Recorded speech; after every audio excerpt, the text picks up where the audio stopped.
제가 얼마 전에 신문에서 흥미로운 기사를 하나 보았습니다. 우리나라도 마찬가지고요. 전 세계적으로 출판업 그리고 서점업은 사양산업이 되었습니다. 예전에 책을 많이 읽을 때는 서점이 동네마다도 있고 곳곳에 많았는데 지금 거의 없어졌죠. 종이책을 읽는 사람의 숫자가 점점 줄어들고 활자를 보더라도 책이 아니라 태블릿이나 스마트폰 같은 이 스마트 기기로 보게 되다 보니까 종이로 책을 만드는 출판업 그리고 그 책을 판매하는 서점들이 아주 큰 타격을 받았습니다. 그런데 그 신문 기사의 내용이 뭐였냐면요. 미국의 반스 앤드 노블이라고 하는 서점 체인이 있어요. 반스 앤드 노블이라고 하는 서점 체인이 있는데 올해에만 새 점포를 30곳을 내기로 했다라는 기사였습니다. 굉장히 이례적인 일입니다. 문 닫는 서점들이 많은데 30곳에 새로운 점포를 낸다는 거지요. 게다가 이 반스 앤드 노블은 2018년까지만 해도 인터넷 서점에 밀려서 문을 닫을 위기였는데 몇 년 사이에 대반전을 이뤄낸 것입니다. 반스 앤드 노블이 이렇게 성장할 수 있었던 비결은 손님들에게 좋은 책을 소개해 주는 것이었습니다. 서점에 찾아온 손님들에게 좋은 책을 소개해 주는 거예요. CEO인 제임스 돈트는 이렇게 말합니다. 서점이 뜻밖의 행운을 만나는 공간으로 탈바꿈해서 온라인에서는 얻지 못할 경험을 제공해야 된다. 그러니까 온라인 서점에서 책을 구입하는 것과는 전혀 다른 경험을 이 오프라인 서점에서 할 수 있게 해야 된다는 거죠. 근데 그 다른 점, 그 차이점을 어디서 발견을 했느냐? 일반적인 오프라인 서점은요, 책을 어떻게 배열하냐면 광고비를 받고 배열합니다. 광고비를 받고 돈을 낸 그 책들을 보통 이렇게 매대에 전시를 하는 거죠.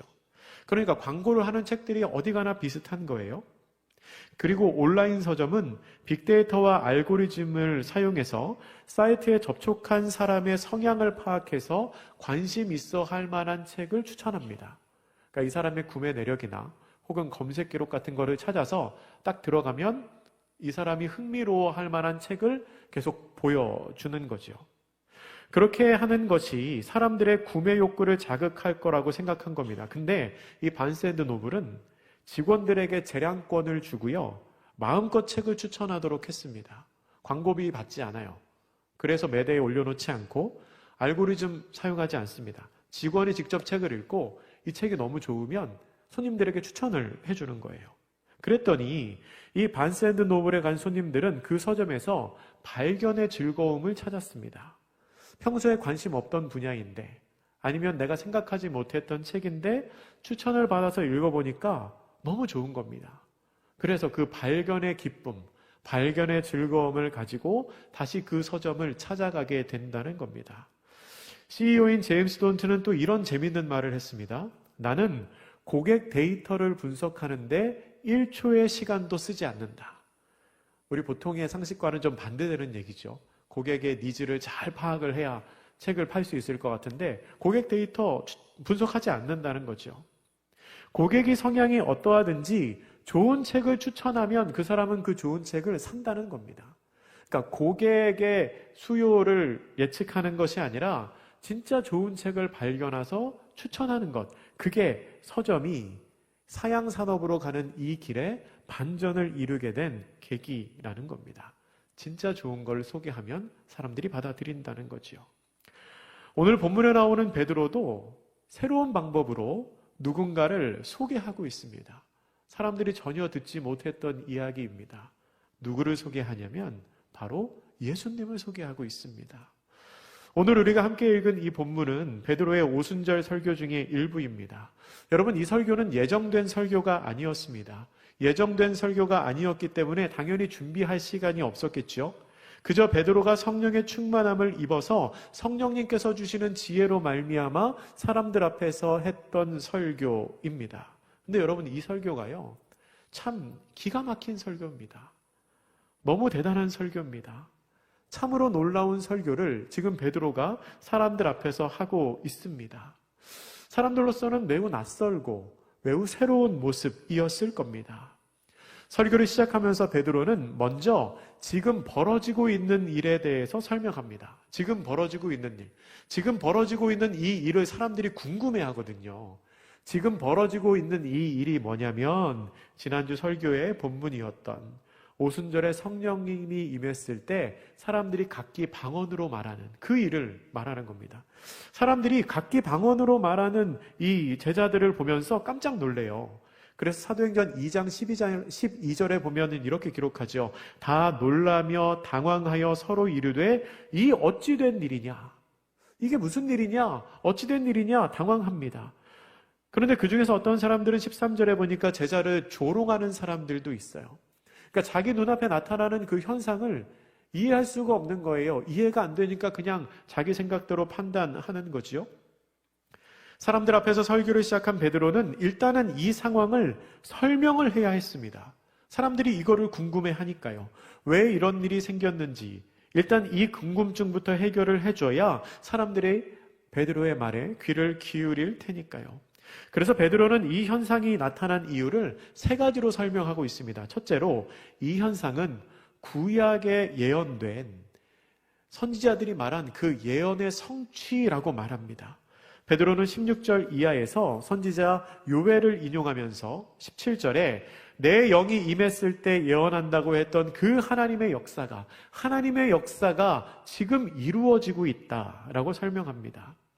두 번째, 특별히 말세에 이루어진다. 요엘 선지자가 그렇게 예언했거든요. 말세에 이루어진다고 한 그 하나님의 역사가 지금 이루어지고 있다고 말하면서 지금 너희들이 보고 있는 이 사건은 하나님께서 예비하신 구속 사역, 구속 역사 가운데 있음을 알게 합니다. 그리고 세 번째로 이 현상은 예수님으로 말미암아 일어난 것임을 설명합니다. 오늘 본문의 33절, 우리 사도행전 2장 33절, 오늘 본문 말씀을 우리 다시 한번 같이 읽어보겠습니다. 시작. 하나님이 오른손으로 예수를 높이심에 그가 약속하신 성령을 아버지께 받아서 너희가 보고 듣는 이것을 부어 주셨느니라. 아멘. 뭐라고 기록합니까? 예수님께서 약속하신 성령을 하나님께 받아서 부어줬다는 겁니다. 그 성령을 받아서 우리에게 부어주니까 어떤 일이 생겼느냐? 지금 당신들이 보고 있는 이러한 역사가 나타났다는 겁니다. 이렇게 베드로는 사람들이 깜짝 놀란 일, 그러니까 방언으로 말하는 그 일이 왜 생겼는지를 설명하고 나서 본격적으로 이 모든 현상의 원인이신 예수님을 사람들에게 소개를 하고 있습니다. 오늘 본문 말씀은 크게 네 부분으로 나눌 수 있는데요. 먼저 베드로는 예수님의 사역에 대해서 설명합니다. 예수님이 무슨 일이 하셨는지 22절 말씀입니다. 우리 22절도 같이 읽겠습니다. 시작. 이스라엘 사람들아 이 말을 들으라. 큰 권능과 기사와 표적을 너희 가운데서 베푸사 너희 앞에서 그를 증언하셨느니라. 아멘.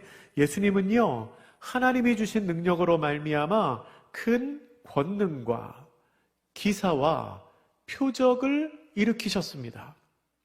권능이라는 것은 하나님의 능력을 보이시는 겁니다. 하나님의 능력이 예수 그리스도를 통해 나타났습니다. 그리고 그것이 곧 예수님이 메시아라는 것을 알게 하는 증거가 되었습니다. 그리고 기사라는 말은 기이한 일이죠. 이 기사는 놀라움을 일으키는 효과가 있습니다. 예수님께서 기이한 일을 행하심으로 말미암아 경외감을 불러일으키는 겁니다. 세 번째, 표적은 진리가 여기에 있음을 알게 합니다. 예수님께서 진리이시라는 것, 그것을 표적을 통해 알게 되었다는 겁니다. 그리고 표적은 하나님의 일하심을 알게 합니다. 이렇게 권능과 기사와 표적, 이 세 가지는 다 초자연적인 역사를 의미하는데요. 하나님께서 이것을 예수님을 통해서 베푸셨고 이 사건들이 예수님이 메시아임을 증거하고 있다는 겁니다. 그리고 베드로는 두 번째로 예수님의 죽음에 대해서 소개합니다. 본문 23절입니다. 23절 말씀 같이 읽습니다. 시작. 그가 하나님께서 정하신 뜻과 미리 아신 대로 내준 바 되었거늘 너희가 법 없는 자들의 손을 빌려 못 박아 죽였으나. 아멘. 먼저는 예수님의 사역에 대해서 설명한 베드로는 두 번째로 예수님의 죽으심에 대해서 설명합니다. 예수님은 죽으셨습니다. 그런데 예수님의 그 죽음은 타의에 의한 무력한 죽음이 아니었습니다. 하나님의 뜻이 먼저 거기에 있으셨고요. 하나님이 미리 알고 내어주셨기 때문에 악인들이 예수님의 몸에 손을 댈 수 있었던 것입니다. 예수님의 죽음은 하나님의 계획과 인간의 악함이 만나서 완성된 사건이었습니다. 사역을 소개하고 죽음을 소개한 베드로는 세 번째로 예수님의 부활을 소개합니다. 예수님의 부활을 소개하는 이 내용은 베드로의 설교 중에서 가장 많은 비중을 차지하고 있습니다. 24절에서 32절까지 말씀이 기록되어 있는데요. 왜 이렇게 길게 설명했을까요? 중요하니까 그렇습니다. 예수님의 부활이 참 중요하고 이 부활을 잘 이해해야 하기 때문에 베드로가 길게 설명을 한 것입니다.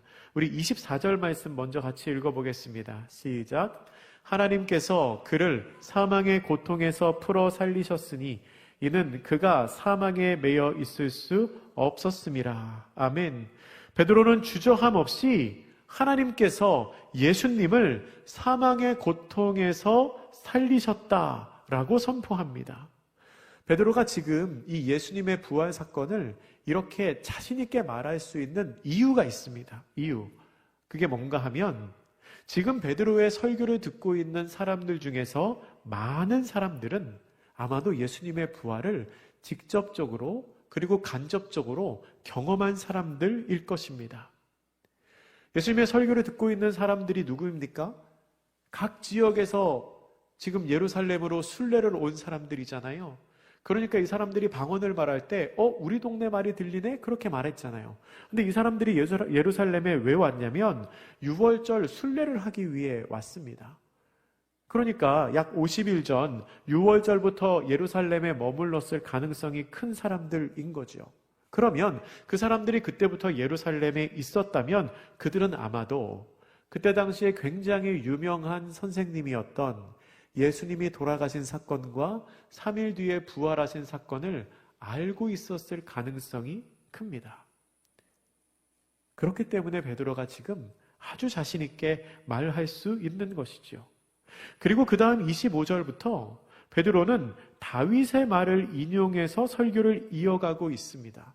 갑자기 왜 다윗의 이야기가 나왔을까요? 여러분, 말하기나 글쓰기 기법 중에는 이렇게 다른 사람의 이름을 빌려 말하는 것을 권위의 호소라고 표현합니다. 그러니까 자기 주장을 하면서 자기보다 더 권위 있고 더 공신력이 있는 사람을 인용함으로 말미암아 내 말이 참이다, 내 말이 맞는 말이다 라는 것을 이렇게 증거하는 거죠.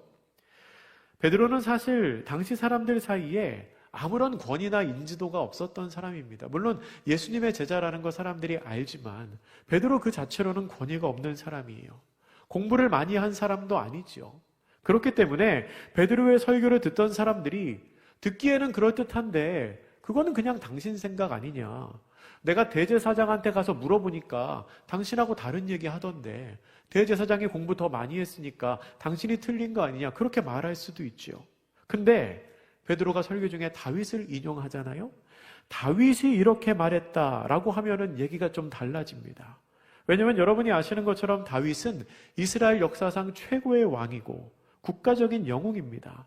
모든 유대인들이 다 존경하고 모든 유대인들이 다시 오기를 바라는 메시아의 모습이 바로 다윗과 같은 모습입니다. 그렇기 때문에 다윗이 그렇게 말했다라고 하면 그 앞에서는 누구라도 반박을 하기가 어려운 겁니다. 다윗이 틀렸다고 말할 수는 없으니까요.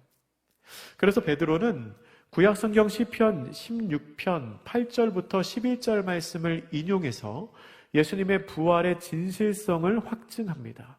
그는 이 시편 본문 안에 예수님의 부활이 예언되어 있다라고 설명하고 있습니다. 다윗은 하나님이 자기를 음부에 버리거나 주의 거룩한 자를 썩게 하지 않으시리라고 분명히 말했는데 이것은 자기 자신을 지칭하면서 말한 게 아니라는 겁니다. 주의 거룩한 자가 썩지 않겠다고 했는데 이게 다윗 얘기는 아닙니다. 왜 다윗 얘기가 아니냐면 다윗은 이미 죽어서 장사되어서 그의 무덤이 남아있기 때문입니다.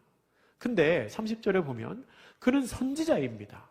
그러니까 거짓을 말하는 사람이 아니에요. 그렇기 때문에 한 구별된 후손을 그의 보좌에 앉히시겠다는 하나님의 약속을 다윗이 말했는데 그것은 다윗 스스로를 두고 말한 게 아니라 그리스도, 메시아의 부활을 말한 것이다 라고 설명하고 있는 겁니다. 사람들을 향해 말하고 있는 거죠. 예수님에 관한 소문 듣지 않았느냐? 돌아가셨다가 3일 만에 살아나신 그분. 근데 다윗이 이야기하고 있지 않느냐? 그리스도는 다시 살아날 거라고. 그럼 다시 살아난 그분이 누구겠느냐? 예수님이 메시아가 아니겠느냐? 라고 설명하고 있는 것이죠. 그런데 다윗이 말한 그 그리스도의 부활이 이 시대에 일어났다고 32절에서 이렇게 말하는 겁니다. 이 예수를 하나님이 살리신지라 우리가 다 이 일의 증인이로다.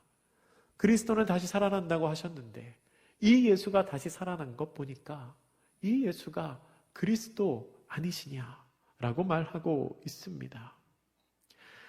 마지막 네 번째로 베드로는 예수님의 높이 올려지심을 소개하고 있습니다. 하나님께서 오른손으로 예수님을 높이셨습니다. 33절에 기록되어 있습니다. 그리고 내가 내 원수로 내 발판이 되게 하기까지 너는 내 우편에 앉아 있으라. 35절에 있죠. 예수님께, 메시아께 내 우편에, 하나님 오른편에 앉아 있으라고 말씀하셨다는 겁니다. 그리고 베드로의 오순절 설교의 마지막 문장은 이것입니다. 우리 36절 말씀입니다. 36절 같이 읽겠습니다. 시작. 그런즉 이스라엘 온 집은 확실히 알지니 너희가 십자가에 못 박은 이 예수를 하나님이 주와 그리스도가 되게 하셨느니라 하니라. 아멘. 모든 사람은 확실히 알아야 합니다. 사람들이 십자가에 못 박은 예수님을 하나님께서 그리스도가 되게 하셨습니다. 하나님께서 그 예수님을 그리스도가 되게 하셨습니다. 예수님이 바로 그리스도이십니다. 오늘 본문의 베드로의 선포를 요약하면 이렇게 말할 수 있을 것입니다. 이 땅에 오셔서 큰 권능과 기사와 표적을 베푸신 예수님을 사람들이 못 박아 죽였습니다.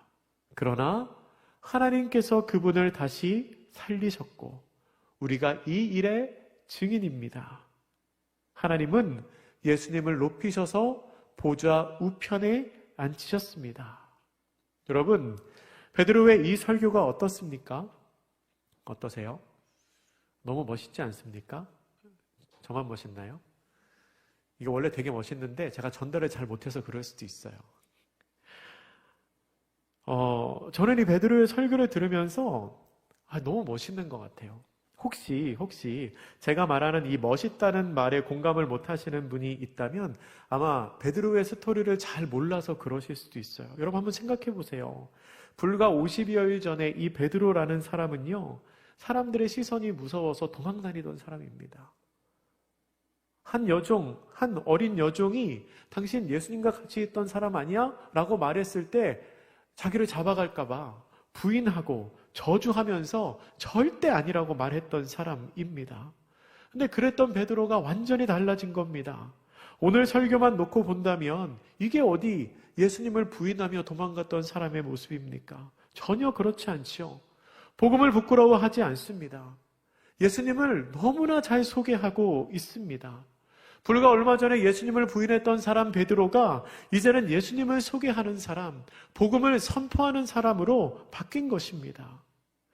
베드로의 서사를 조금 더 아시는 분은 더 많이 감동적일 수 있습니다. 이제야 베드로가 비로소 자신의 삶을 온전히 예수님께 맡겼다는 것을 우리가 이 설교를 통해서 알 수 있기 때문입니다. 여러분, 우리는 베드로의 3년 전 모습도 기억합니다. 이 시점으로부터 3년 전, 그때 무슨 일이 있었나요? 베드로가 갈릴리의 어부로 지내고 있을 때 한 젊은 청년이 베드로에게 다가와서 이렇게 말하죠. 나를 따르라. 사람을 낚는 어부가 되게 하리라. 그때 베드로가 어떻게 했죠? 배와 그물을 버려두고 그 청년을 따라갑니다. 대단한 헌신이지요? 어마어마한 결단입니다.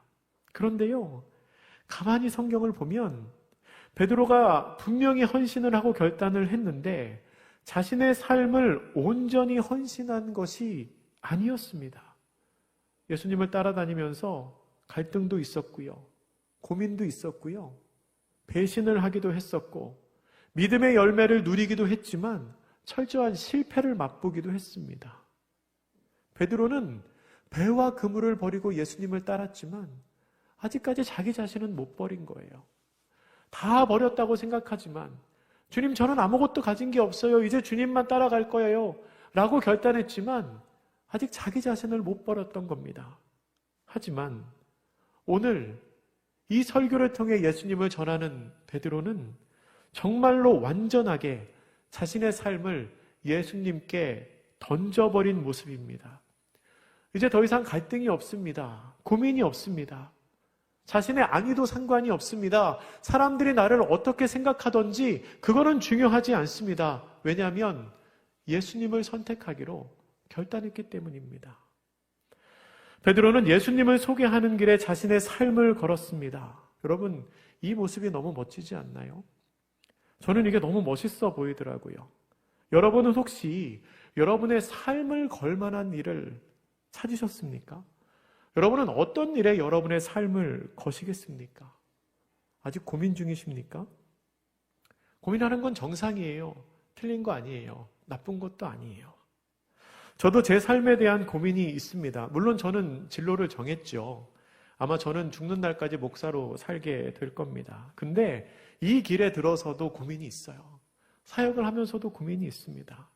어떤 목사로 살아가야 하는가 하는 일이 아직도 고민이 됩니다. 근데 제가 이 설교를 준비하면서 제가 계속 베드로가 너무 멋있다고 그러잖아요. 베드로가 너무 멋있어 보이는 거예요. 그래서 나도 베드로처럼 예수님을 잘 소개하는 그런 목사가 되면 좋겠다. 나도 예수님을 잘 소개하는 그런 목사가 돼야 되겠다 하는 마음에 소망이 생겼습니다. 근데 여러분, 베드로만 그런 게 아니에요. 성경을 보면 수많은 믿음의 선진들이 그렇게 자신의 삶을 걸고 복음을 지키고 예수님을 소개합니다. 우리 기독교 역사를 봐도 많은 믿음의 선배들이 그 길을 걸어가지요.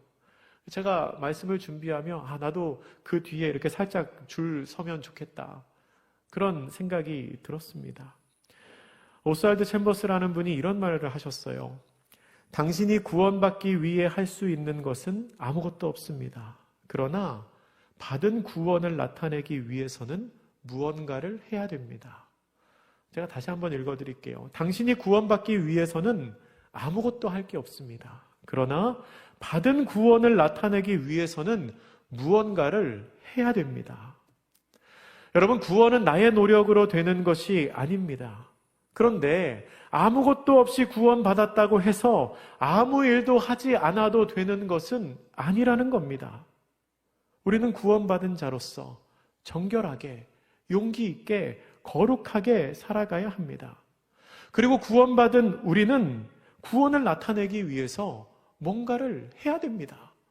구원받은 자로 살아가기 때문에 뭔가를 해야 된다는 거죠. 그런데 그렇게 우리가 무언가를 해야 된다고 했을 때 그 무언가 중에 가장 기본적이고 가치 있는 일이 바로 예수님을 소개하는 일입니다. 그리스도인의 정체성은 예수 그리스도를 소개하고 선포하는 것이 되어야 합니다. 말씀을 정리하겠습니다. 베드로는 왜 이런 일이 생겼는지를 궁금해하는 사람들에게 이런 일이 생기게 된 이유를 설명하면서 예수님을 소개합니다. 저는 바라기로 누군가 여러분에게 무언가를 질문한다면 그 답으로 여러분이 예수님을 소개하는 사람들 되면 참 좋겠습니다. 누군가가 여러분에게 너는 왜 그렇게 살아? 너의 삶은 왜 그래? 이렇게 물었을 때 이게 다 예수님 때문이야 하고 예수님을 소개하는 사람.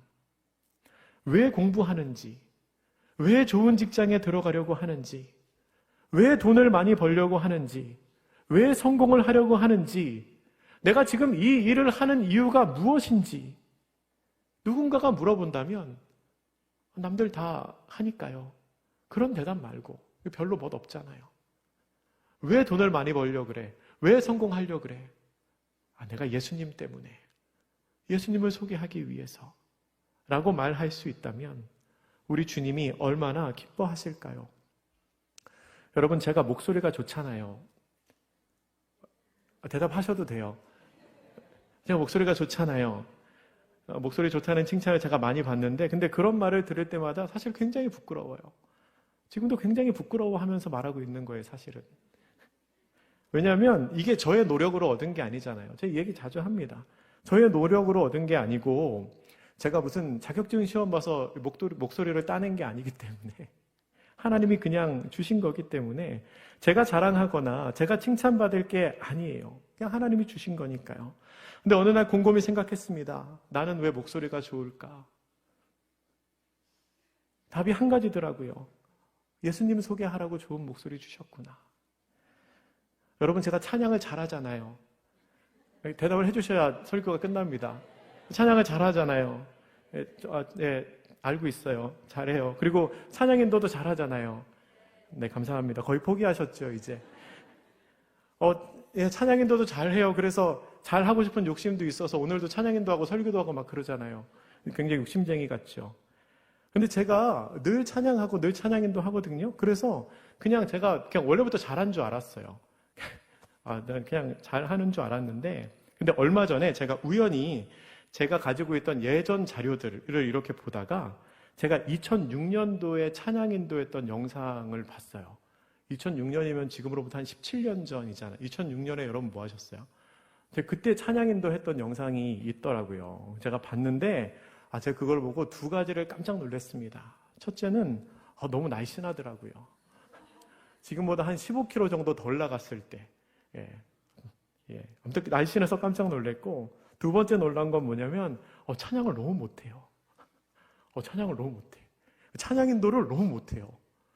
보면서 와, 어떻게 저렇게 하면서 찬양 인도를 했지 싶은 거예요. 보여드리고 싶은데 보여드릴 수가 없어요. 근데 제가 그거를 보면서 한 가지 깨달았습니다. 뭐냐면 이게 원래 잘했던 게 아니고 계속 하다 보니까 잘하게 된 거구나. 조금 더 구체적으로 말하면 내가 이것을 하나님을 위해서 사용하니까 하나님이 잘하도록 만들어 주신 거구나. 그런 생각을 했습니다. 여러분이 하나님에게 분명히 좋은 선물들을 많이 주셨어요.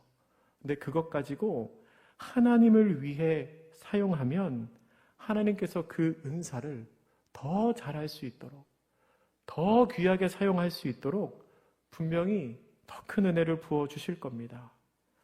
저는 확신합니다. 여러분이 가진 것으로 예수님을 소개하면 반드시 더 발전하게 될 거예요. 더 잘하게 될 겁니다. 내가 공부를 통해서 하나님을 소개하고, 내가 공부를 통해서 예수님을 소개하겠다라고 공부 결심해보세요. 그러면 하나님이 분명히 더 잘하게 만들어 주실 겁니다.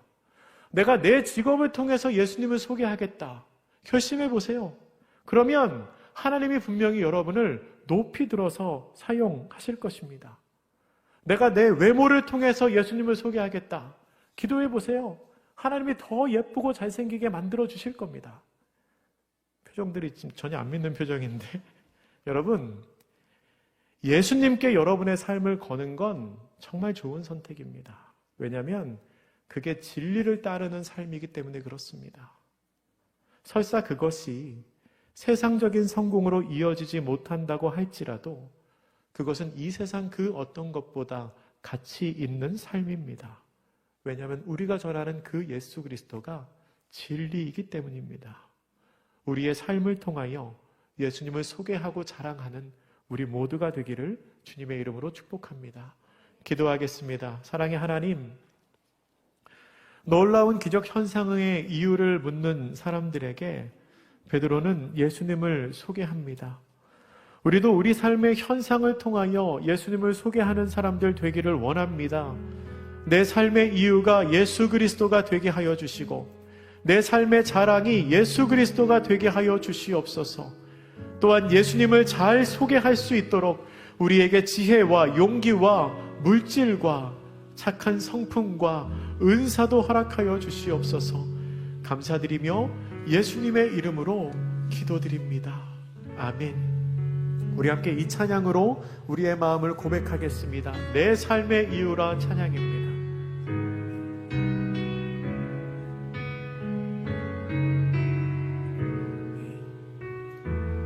예수는 내 힘이요,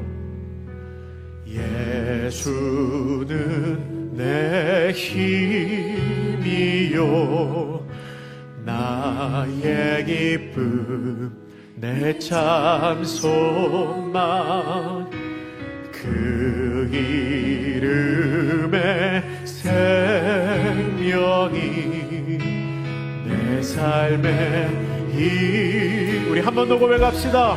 예수는 내 힘이요, 예수는 내 힘, 나의 기쁨, 내 참 소망, 나의 기쁨, 내 참 소망, 그 이름의 생명이 내 삶의 이유라. 오직 주만 따라갑니다. 오직 주만 따라갑니다. 오직 주만 높이 받으소서. 내 평생에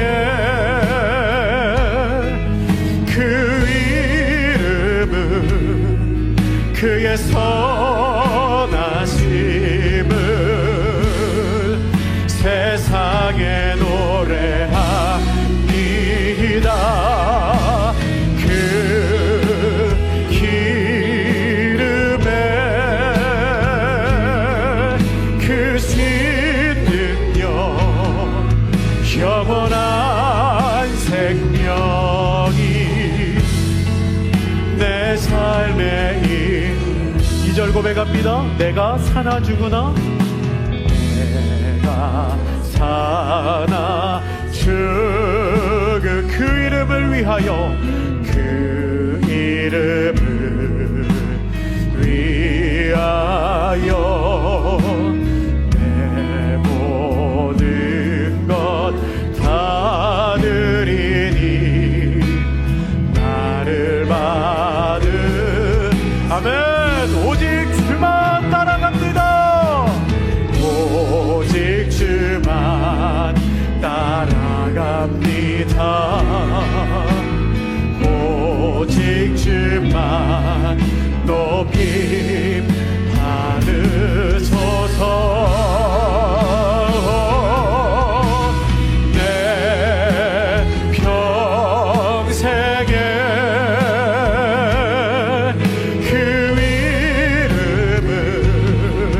그의 선하심을 세상에 노래하니, 그 이름에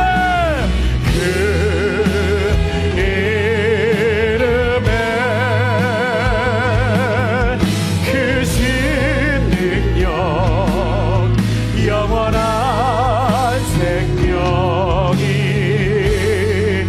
내 삶에. 우리 후렴 한 번 더 고백하겠습니다.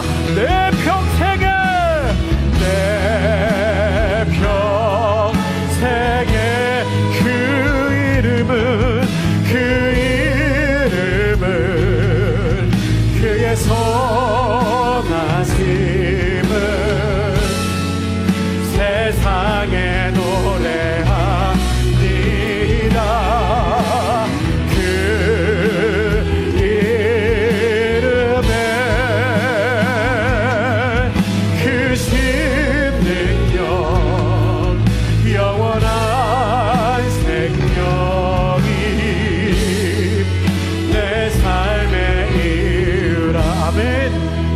함께 마음을 모아 기도하겠습니다. 주여, 우리가 오직 예수님만 사랑하며 살아가는 사람들 되게 하여 주시옵소서.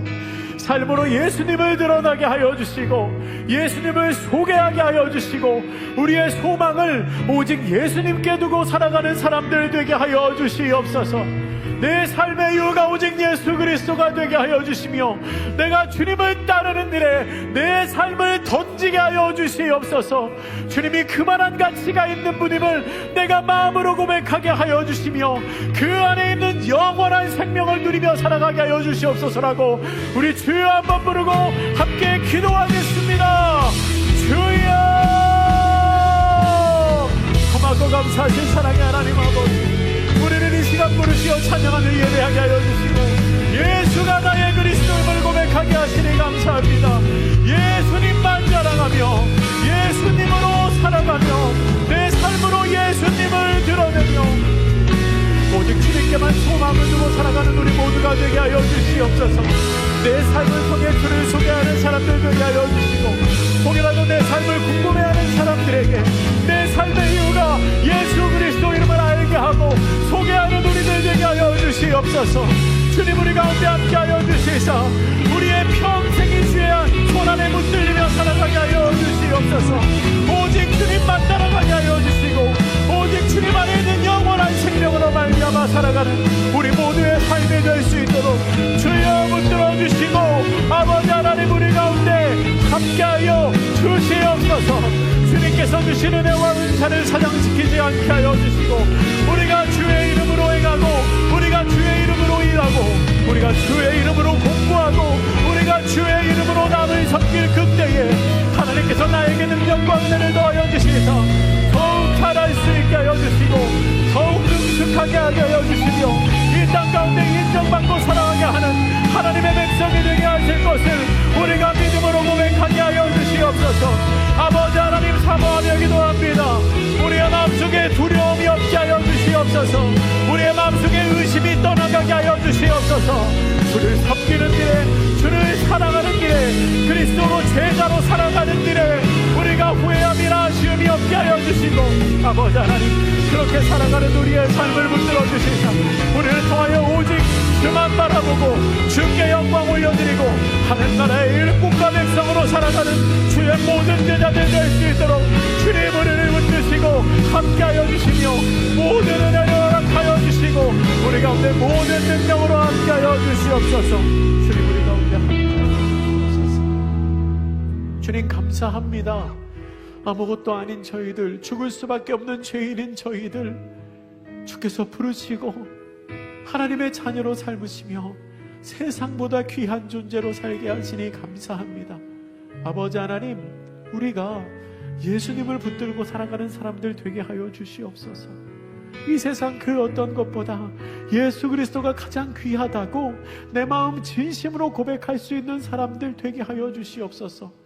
누군가가 나에게 삶의 이유를 물어보거든 주저함 없이 예수 그리스도를 고백하는 사람들 되게 하여 주시고 누군가가 나에게 너는 왜 공부하냐고 너는 왜 성공하고 싶냐고 너는 왜 돈을 많이 벌려고 하느냐고 물어보거든 내가 이 일을 통하여 그리스도를 증거하기 위함입니다라고 주저함 없이 고백할 수 있는 사람들 되게 하여 주시옵소서.